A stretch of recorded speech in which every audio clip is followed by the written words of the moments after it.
Welcome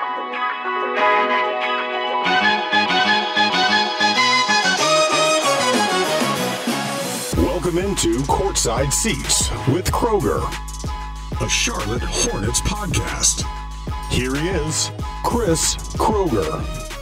All right, here we are, episode 28 of Courtside Seats, and the dust has settled at least for a few days, so I think we've got some dry eyes now, so we can kind of look back and have some fun, and we're going to welcome in a veteran with 15 years of experience on Hornets broadcasts, the great Stephanie Reddy, who had her final telecast on Saturday night against the Lakers. Steph, how you doing? It's good to talk to you. I'm doing great. It's a pleasure to be here, even though I'm not going to give you a hard time, Chris, about it taking to episode 28 to get me on here. I guess, when you leave, that's when everybody wants to talk to you. Hey, well, look, I got to tell you this. You've beaten Steve Martin to the punch. We haven't even had Stevie on the podcast yet, so you've leapfrogged him, okay? I don't feel bad then.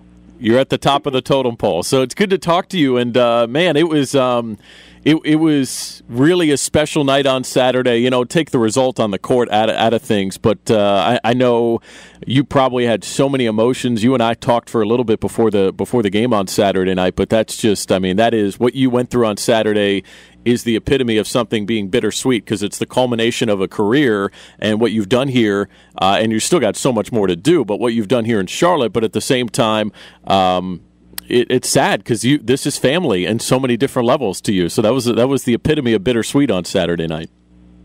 It really was. Obviously I am very excited with my next opportunity, but I've been in Charlotte for so long with the Hornets. I was there from day one of expansion when people were calling us the Hornets, even though we were the Bobcats. I went through all those years, the lean years, if you will, or the wins were few and far between. I watched Gerald Wallace turn himself into an all-star after being a cast-off, essentially. When you're made available for the expansion draft, it's saying that team doesn't want you anymore. So I'm sure he can speak to that. And he went from being an expansion pick to an all-star. That's like unheard of. So it's been a lot of fun. We've had 3 all-star or all-NBA performers since expansion, starting with Gerald Wallace, and then Al Jefferson was an all-NBA performer. And now currently Kemba Walker is sitting on 2 consecutive all-star appearances, and we're hopeful he'll get another one this year. But it's been a lot of fun, and I've met so many people, and I have fostered so many relationships, and these relationships are going to last a lifetime. Just because I left the Hornets doesn't mean that I'm still not going to be vested in the people that I've gotten to know.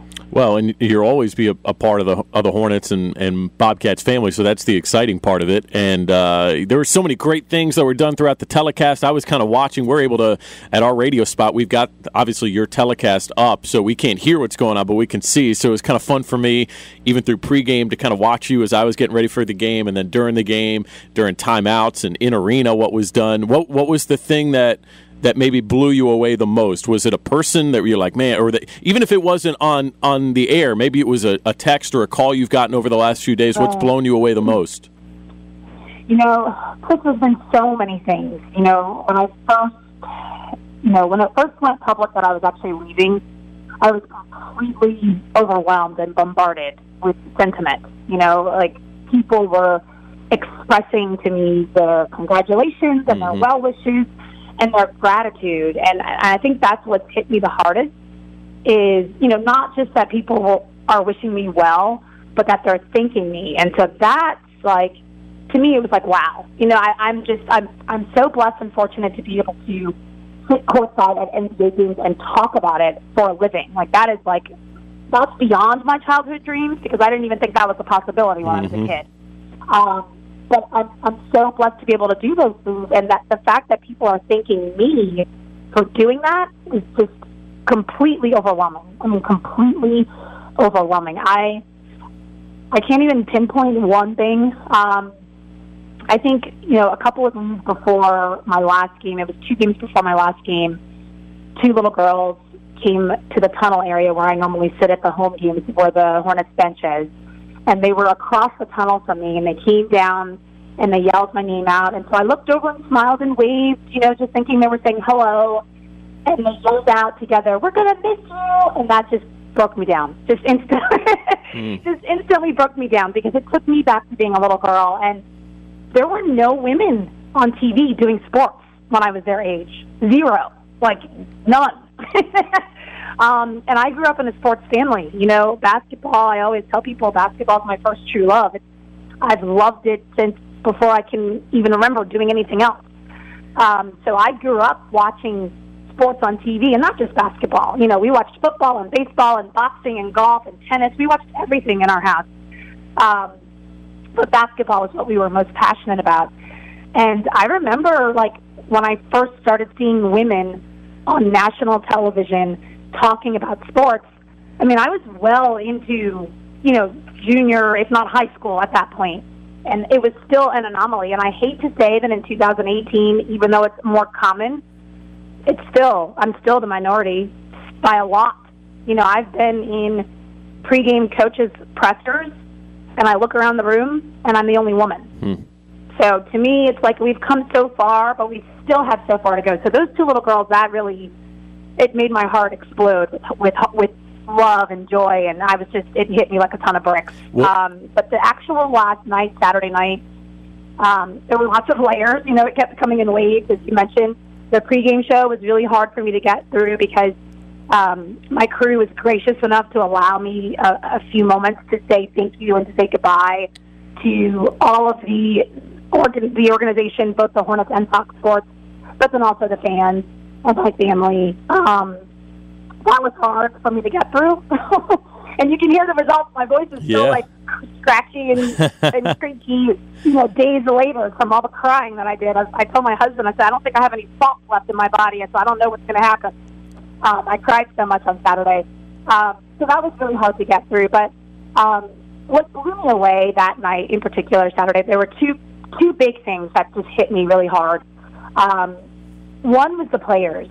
That, to me, and I talked to you about this, Chris, on Saturday, you know, our job is to kind of cover the players, tell their stories, try to make them look good to the fans at home, you know, explaining how hard it is to do the things they're doing as best we can. But also to kind of stay out of their way. You know, they're there to perform and at the highest level, and it takes great physical ability and mental capacity and concentration. So my philosophy has always been to try to stay out of their way as much as possible, especially on a game day. So when I was told to meet at the locker room at 5:30 before the game, I had no idea why. And here comes Marvin Williams and Kemba Walker. This is 5:30 on a game day. You know, I'm wearing a jersey that has my name on it and the number 15 to represent the number of years I've been with the organization. And then a card with me winning my new job signed by most of the team. And not just their names. Like, they actually all wrote little notes to me. That broke me up. It broke me up. I'm a huge crier. You know, my husband knows this. I cry watching television commercials. It's not a lot that I cry, but this was just, I was so full emotionally. Yep. And just felt so loved, you know, that it broke me down. And the other thing was in the pregame show and in the Jumbotron, we showed clips of people, you know, wishing me well and wishing me good luck. Steve Martin, Cody Zeller, Marvin, and Kemba all made comments, and that, I don't even know how I stayed upright during those. I was so moved. I really was moved. That was a lot. When they showed that in arena and the crowd responded to that, it just, I keep saying my heart is full because that's really the only way I can explain it. You know, it's overwhelming. It really is. I have been very fortunate. Well, and I think the thing like that I've recognized in a very short time, and it's blown me away already, is, and you've been doing this for 15 years with our organization, but to your point, like, well, I think we're all very aware of the job we get to do, which is amazing, right? Like, we get, especially us, we get so much access to the coaching staff and the players, and we try to stay out of the way, and we try to tell their stories, and so we get to see these, in my opinion, the greatest athletes in the world up close and personal. Yeah. 82 times a year, right? So I think we're very aware and appreciative and gracious of that opportunity. But I think the thing that because we're doing a job and we work really hard at it, what we lose sight of sometimes is the entire scope and the impact that our job has, right? So you talk about those little girls, and I know for my job, I try not to think about who's listening at any given time in terms of how they're interpreting it. I'm just trying to be a conduit of our game, right? So it's just funny you don't get very many opportunities to kind of take a big picture step back and think about, man, how many people have I impacted night in and night out? And when you finally get to see and touch those things, it blows you away, right? Because you just don't you lose sight of it because of the work you do from day to day. It's amazing. It really is, and I promise if anybody's listening to this podcast and they're on Twitter and they tweeted me, I promise I am going to go back. There has been so much happening with me. The transition has to happen so fast for me. And I've kind of peeked at Twitter every once in a while, and I've seen these things that have made me cry again. But I do want to thank everyone, and I am going to go to Twitter, I swear, and I'm going to read each of these. And even if I can't respond to each one individually, I'm going to like them so that they know that I read it. Yep. And it just means so much to me that they took the time to tweet about it. Do you know what I mean? Like that is what floors me, is that not just that they had an opinion, hey, good job, it's that they took the time to express it and post it, and that means so much to me.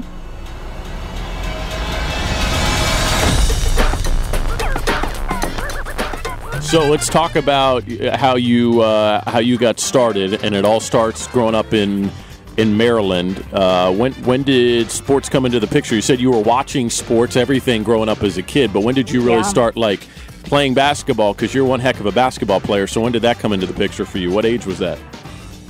That was, I can't even remember what age. It's in our house. Here's how it goes. First of all, I keep saying house. It was an apartment. We lived in an apartment. But at home, the way that the rules were was, you could watch television, anything you wanted, as long as the kids agreed. We have these rules, like the first kid that turns the TV on in the morning pretty much has the rule of the roost that day. They get to decide. But if there was a sporting event on, forget it. That was what we watched. And that was a hard and steadfast rule. So Sundays, for example, if you think that because you finished all your homework and you're ready for school on Monday that you're going to watch any sort of midday kids show, forget about it. Your choice was you watch the football game or you go outside and play, period. There was no negotiating, there was no nothing. And that was the same thing if, Wimbledon was on or the U.S. Open or, a big golf match. And this is pre-Tiger. My parents were sports fanatics. So, it's always been in me. It's in my blood. As far as playing basketball, I remember going on family picnics to the park, and my dad would be playing pickup basketball on the basketball court with these grown men, which obviously I couldn't play, but I would always sit around and watch them. And then when my brother, I have an older brother, he's about 5 years older, when he was old enough to play with them, he would, and I would still just be sitting there waiting for my turn, But on the side, I'd be dribbling the basketball or holding onto one. And in terms of actually playing, I remember, I think my first team was fourth grade, which is early for back then because there weren't a lot of girls playing basketball. Now, kids start kindergarten, first grade with that team. But when I was young, it didn't happen for girls. And I remember being in middle school and high school, and I'd go to the playgrounds, and I'd be the only girl there, and oftentimes I wouldn't get picked to play because, whoever wins has next, and then whoever's sitting out, they call next, and they get their 5, and they play the winner. And that goes on all day into the night. And I remember sitting there sometimes and never getting any runs until I had the chance to call next.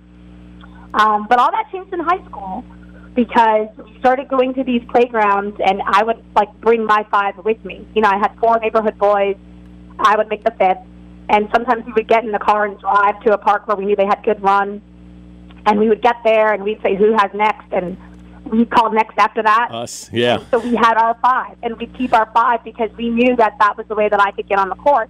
And inevitably, every time, unless it was a place where people knew who we were because we'd played there several times, but if there were new guys out there who hadn't seen me play before, inevitably, we get on, they put the most horrible, sorriest basketball person on me because they're like, oh, you take the girl.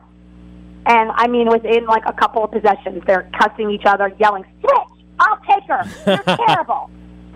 And so that was our joke with me and my friends was that, we'll bring our 5 because we already know what's happening. And that's how it evolved into obviously I played for my high school team, and I played a little AAU and fall league and summer league, and went on to play in college. But it's like I watched the game change for women, because if you go to any playground now, any park, you're going to see girls playing, and there won't just be one, and that, I love seeing that. And in fact, with my two kids, James is 9 and Ivy is 7, we play in the driveway and we shoot hoops, and they play at recess sometimes. And so I asked Ivy one day, what you do at recess, and she said she watched some kids play. And I said, oh, what were they playing? And she said, basketball. And I said, well, why didn't you play? And she said, well, I didn't want to play. And I said, well, who was playing? And so she listed all these boys that I know, but no girls. And so I said to her, Ivy, did you not play because you were the only girl? And she said, yes, Mommy. And I said, listen to me very carefully. I said, I want you to play basketball whenever you want to play, no matter who's playing. I don't care if you're the only girl and there are 40 boys out there. You play because it's in your heart to play. I said, and by the way, not for nothing, you're better than all those boys out there, so you need to get out there and show them how we do it. And so she's been playing. And I know she's better than them only because I've seen them. I'm not being biased. I've actually seen them play. She is better than them. So it's still happening. You know what I mean? And that kind of broke my heart, but hopefully we fixed it for now. Well, as a quick aside, the one thing I'll say to that I think is only going to pay dividends down the road, because I don't remember this, and this isn't to cast dispersions on anybody, but I don't remember this when I was growing up, when the WNBA first started to come around. There always seemed to be, I don't know, maybe a bit of a divide, I think, between the NBA and the WNBA. But now you watch and you see the LeBrons, the Kyries, the Kevin Durants of the world, the icons in our game at the NBA level, who are showing mutual respect and admiration and appreciation for the WNBA stars. And I think that's just only, it's not going to happen overnight, but that didn't exist 10, 15 years ago. And I love that kind of exists now, where they're showing up at WNBA games. They're posting pictures of each other in social media. It happened here the other night with LeBron. Like that's a huge part of our game that I think is going to pay big dividends. So I got to give props to some of the high stars in our game who are willing to show some love to the women out there too. I agree. I totally agree. And we are seeing it happen more and more. And even Steph Curry, remember when the little girl Riley wrote in the note about how come the Currys aren't listed on the girls section in your website on Under Armour, and he fixed it immediately. And Steph Curry also hosts an all-girls basketball camp. So it's definitely changing. And I think I've always said this: things change because people who are narrow-minded and bigoted age out of the system. So it's like, as the younger generations come in, and I use my kids as an example all the time, they don't know any different. This is the world they know. They have seen mommy call NBA games. They know that mommy coached men. They've seen other women on television talking about sports. So those sorts of things is the world that they know. So gradually, our society will start to be the way it's supposed to be. So you go to Coppin State and you play basketball, but you also played volleyball too, right? Did you play both sports all 4 years? No. I actually went to Coppin State on an academic scholarship, not a basketball scholarship. And I walked on the basketball team. So I wasn't a total stranger to them. They recruited me. I wasn't a highly recruited athlete. I had a ton of Division II offers, a couple of Division I interests, but nothing that fit what I wanted to do. So I went to Coppin on an academic scholarship, and I walked on. And I made the team, obviously. And then the very first game, I'll never forget it, because we were in D.C., so I had a ton of people there, my family and my friends, to support me. We were playing George Washington. And I ended up starting that game as a freshman walk-on. Wow. And after the game, my head coach pulled me aside, and she offered me a full ride moving forward. So that was like a huge moment for me and for my family, because my parents had sacrificed so much to send all three of us, I've got a younger sister and older brother, to private school, because where we lived in Maryland, there weren't the greatest schools in the school district that they lived in. And when my brother was in 5th grade, they realized, okay, this is not going to work. He's too smart, and he's getting in too much trouble. He's turned into the class clown because he finished his work so early and just start joking around. So they took him out, put him in private school, and then when I started kindergarten, I started private school. So I went to private school K through 12. And believe me, they couldn't afford it. You know, we were lucky enough to get financial aid and some scholarship money, but they still had to contribute to it because the bill was very steep. So for me to have an opportunity to have my education be paid for on a full athletic scholarship, that was like the biggest gift that I could give my parents. And I was so proud to be able to do that. You know, at that point, almost the basketball was secondary because the financial component was taken care of. But I ended up starting all 4 years for basketball. I ended up playing all 5 positions at one point or another just because of a lack of depth and lack of bodies, you know, from time to time with various circumstances. And I ended up my career finished in the top 10 in school history in points, rebounds, steals, and assists, and I was very, very proud of that. I ended up playing volleyball for 2 seasons. My senior year of basketball, I played both, and the volleyball team was just horrible, which is how I was able to play. And then I played my 5th year. I took 5 years in school, and I played my 5th year, and I played volleyball there.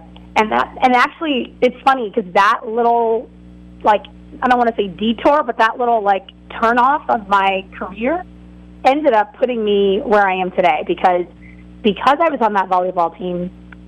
The athletic director at the time was Fang Mitchell, and he was also the men's basketball coach.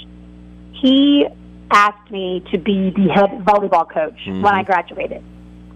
So I was the youngest Division I head coach for volleyball. And like I said, the team was horrible, so he figured really, you know, I couldn't do worse. I think we had the longest or the second longest losing streak in Division I volleyball. It was something crazy. They had lost so many years in a row. And we ended up winning my very last match. And you would have thought we won a championship the way, like, the students ran on the court because they knew what we'd been through.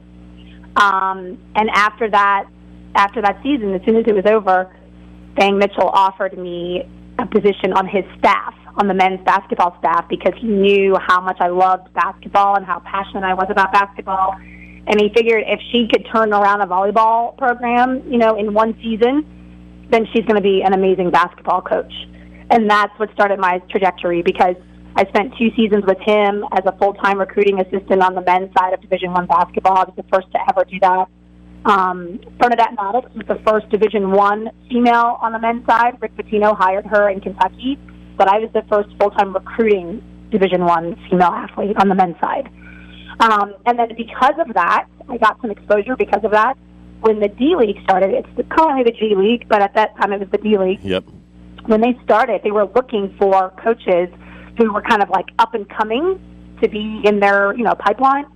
And they called and asked permission to speak to me, and I got hired as the first female to coach in professional sports as a D-League assistant in Greenville, South Carolina, and then that's basically what started this whole thing.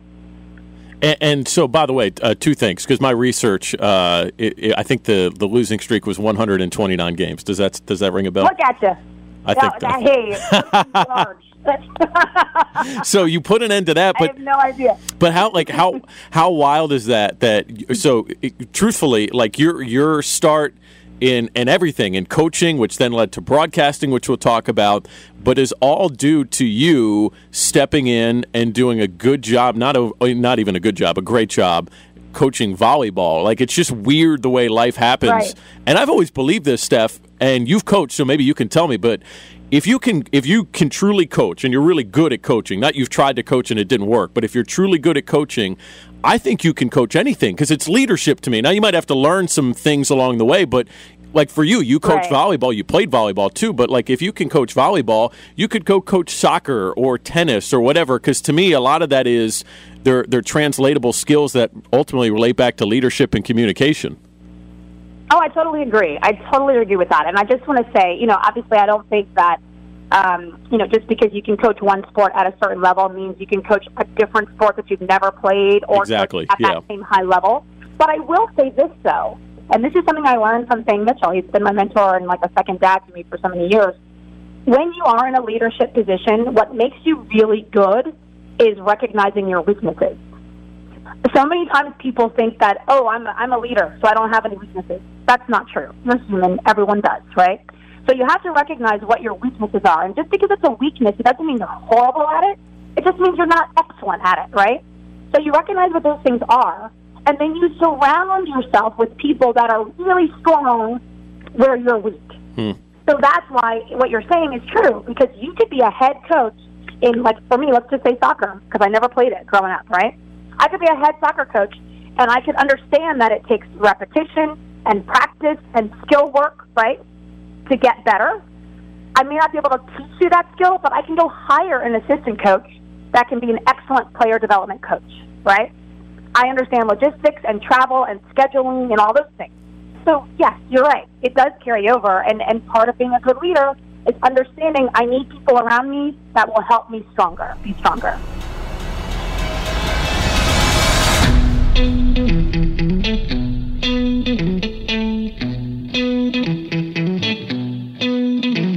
So help me connect the next dot. So you're now in Greenville, South Carolina, working with the NBDL at that point.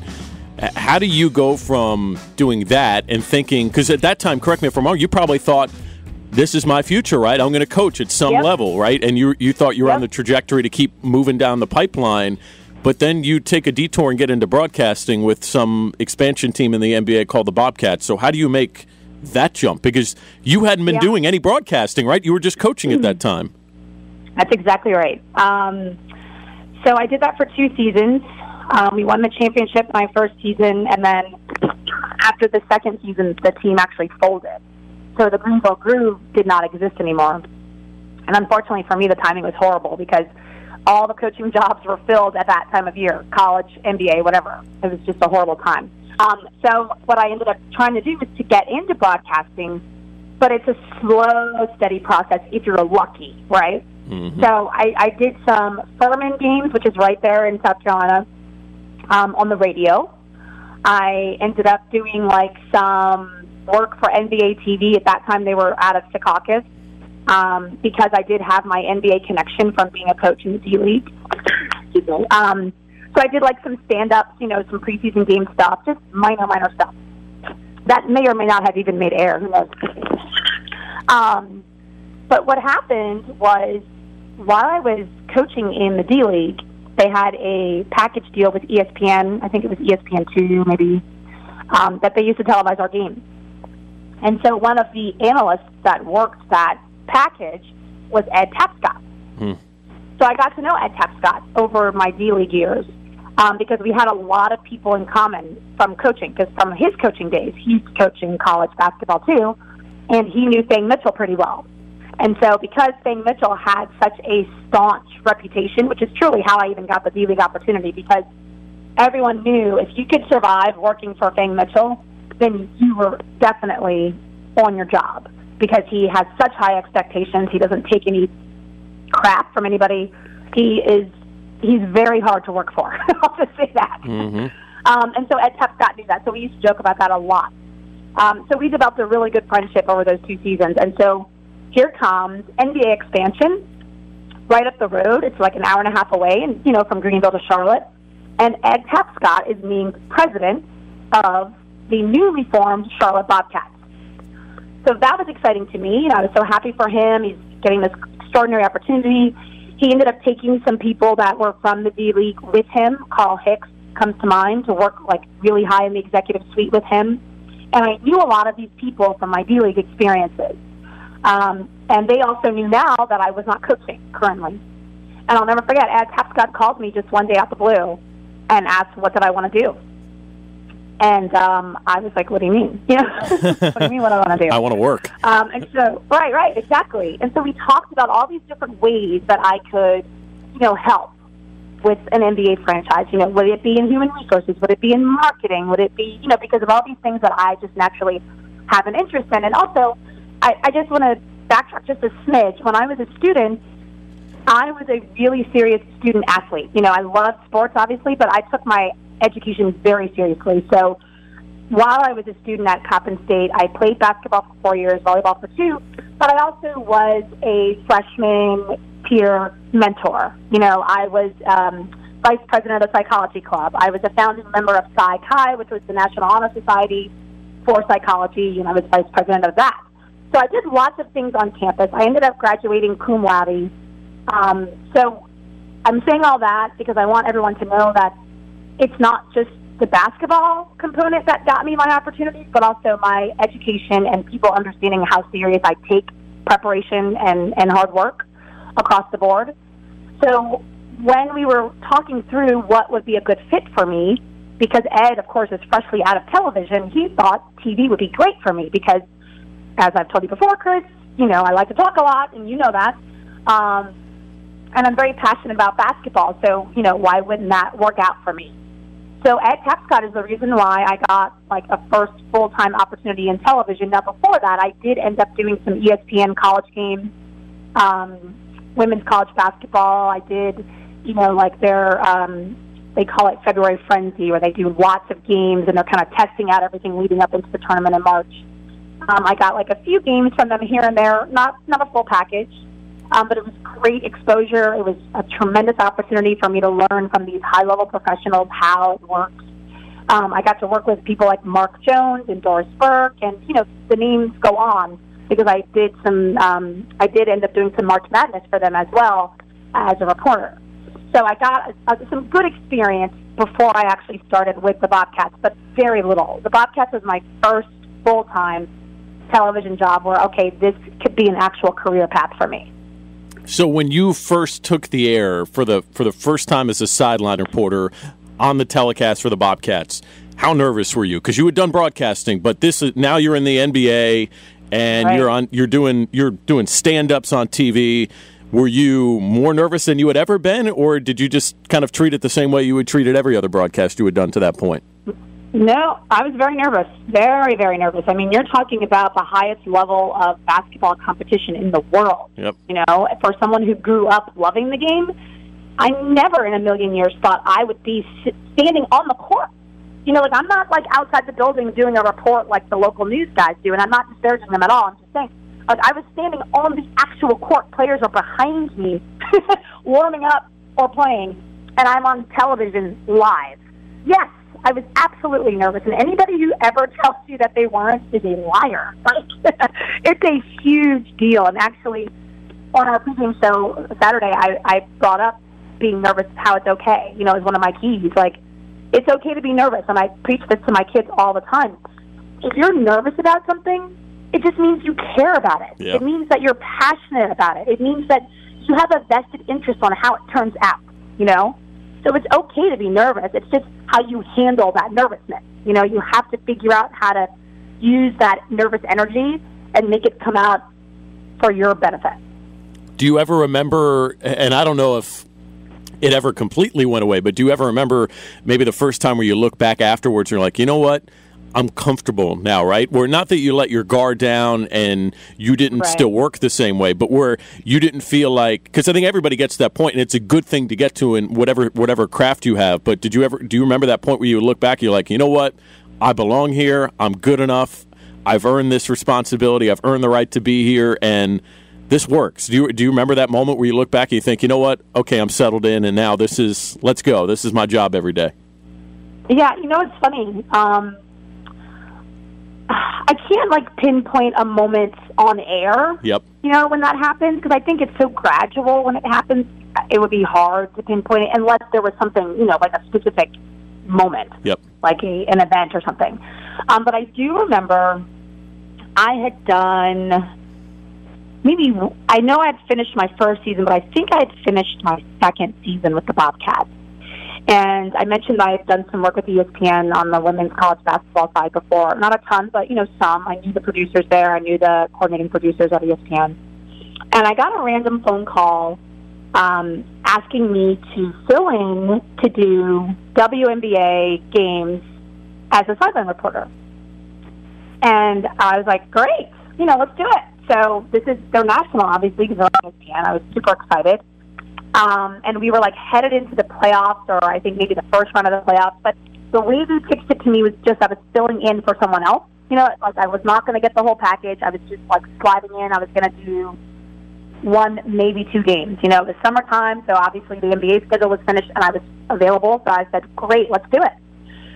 And I did the first game, and I am in the airport getting ready to fly, back home. And I get an email. And the email basically says, hey, obviously we were watching the game. We thought you did a great job, so good, in fact. We're going to offer you the rest of the playoffs, and that includes the WNBA Finals, which will be on ABC. What? That was when I knew I could do it for real, So, and I'll never forget that in the airport. Like, I was, literally jumping up and down and screaming, and I didn't care who looked at me. Oh, my gosh, Steph. Oh, what a moment. Yeah, it was a lot. Yeah, exactly. And then the only thing that was missing was that I didn't have anybody next to me that I knew to hug. Yeah, you just want to grab somebody. Celebrating still. Well, let's talk about this before we let you go, because the press release actually just came across the wire, so I think we can let the cat out of the bag. So everybody was wondering. It did actually. Wait, I'm going to pull it up as we talk about it because I haven't seen anything. Yeah, I'm looking at it right now. Turner.com. Okay, so we're here, and I think we those who are around you or close to you, we've known this, and so it's tough. You and I were talking about this after the game on Friday night against the Knicks, where it's like you're just waiting. And I remember this is when I was getting the job here to take over for Steve. You for a few weeks you're in that holding pattern, and you want to tell everybody, but you can't say anything yet. But we can finally tell people now that you're going to be taking on an even larger role with what you've done over the last year or so with TNT and the virtual reality broadcasts with the NBA, and the schedule is going to grow, and there's going to be marquee games, including All-Star Weekend here in Charlotte, which is going to be special as well. But you and Rip Hamilton will be bringing more of these virtual reality broadcasts to NBA fans, which it's that next cutting edge of technology with our game. So you're not going anywhere. You're now we're going to see you on a national stage, and we're going to see even more of you. This is pretty cool. I'm very excited about it, and I cannot believe I didn't know the press release was coming. I'm on my computer right now looking for it because I have no idea. But yes, I'm very excited, and obviously, I wanted to share the news with everybody. I wanted to shout it from the rooftops, but I could not because obviously they wanted to make sure they release it the way they want to and to get out the message they want. And the timing, of course, too, is always important for these sorts of things. But yes, I did some games last year, not a full package. I did about 7 regular season games, and I did some playoff games for them too. Last year was the first year that NBA on TV did virtual reality. And so when they called to offer me this position, it is an extraordinary opportunity. I could not turn it down. We're doing a full package. We're starting this month. Our first game is December 27th, and I will be partnered with Rip Hamilton, who I've known for years from his days with the Detroit Pistons. And in fact, when I used to work playoffs, sideline reporting for playoffs for TNT years ago, it was when Detroit was at their best, and so I had a lot of Detroit Pistons games, and I got to know Rip Hamilton pretty well, and Chauncey and Tayshaun and Rasheed Wallace, all those guys during that time. So this is awesome for me because, as you know, when you have a partnership on a live broadcast, chemistry counts so much in the equation. So I was so glad when I heard that it was not going to be someone that I had to get to know all the way from the beginning. So he's great. He's got tons of stories, as you can imagine, playing in the league for 14 years, winning a championship. And you just remember who his teammates were throughout those years, including Michael Jordan. He played with him when he was in Washington. So his stories are going to be off the charts, and I'm just thrilled. It's a national opportunity. It's NBA on TNT. It's virtual reality, which is like the forefront of our game technology-wise. And I encourage everyone to get yourself some virtual reality goggles or headset if you don't already own them, and tune into our broadcast. You will not be disappointed. Rip and we're going to have so much fun. You will feel like you're sitting between us on your sofa, courtside, watching an NBA game. I'm so excited. Well, and like you said, it's basically almost a game every week throughout the rest of the schedule. So December 27th is the first one. That's Celtics-Rockets. And I'm looking at the schedule now. These are marquee games. It's Rockets-Warriors. It's Warriors-Lakers. It's Lakers-Celtics. It's All-Star Weekend. It's going to be through the playoffs. So for you, I know this is a different dynamic. The cool part about being on the team side is you get to foster these relationships and be with a single team, and you kind of live and die with every possession. But it's also cool to go to the national level and the biggest games on the biggest stages with the biggest implications. I'm getting goosebumps just thinking about you being able to take the air and call these games every night. It's unbelievable. And I had a little taste of it last year when I did these games with Turner, and even into the playoffs because, I worked through the Western Conference Finals last year, and you remember how good those games were. And I was floored. I was flabbergasted that I was sitting here calling these games, the best games of the NBA season. You're talking conference finals.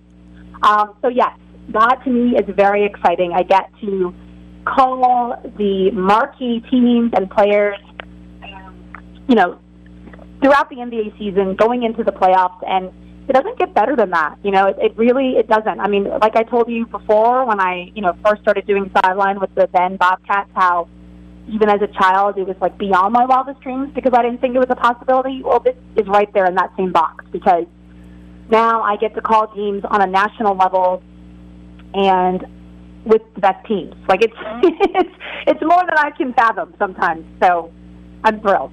Well, Steph, I know I speak for every single Charlotte Hornets fan and member of our organization when I say we're going to miss you, but you're going to do incredible with this new opportunity. And so here we go, shameless plug. You have to go either buy an Oculus Go VR headset, or you could buy the Samsung headset too. They've got a virtual reality headset, and then you download the virtual reality TNT app, NBA on TNT app, and then you'll be able to watch these broadcasts with Stephanie and Rip, and you'll be able to see them all throughout the year, and including here for All-Star Weekend. So, Steph, we're going to miss you on the road, but we'll see you here back in February for All-Star Weekend. But I just wish you the biggest congratulations. You're going to do incredible, and it's been great to catch up with you one last time and kind of share your story. Thanks so much. I appreciate it, and we'll see you guys in February.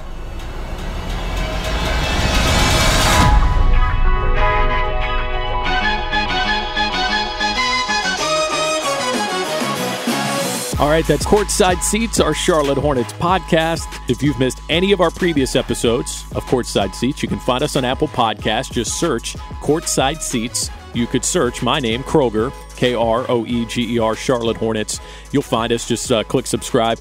You can review us too, rate us, and that'll push us up the charts on Apple Podcasts. You can find us on YouTube, on our Charlotte Hornets YouTube channel. All sorts of great Hornets content there, and basically available anywhere else podcasts can be found. So Stitcher, you can find us in iHeartRadio as well, Spotify, we're everywhere. We'll catch you guys back here next week, another edition of Courtside Seats.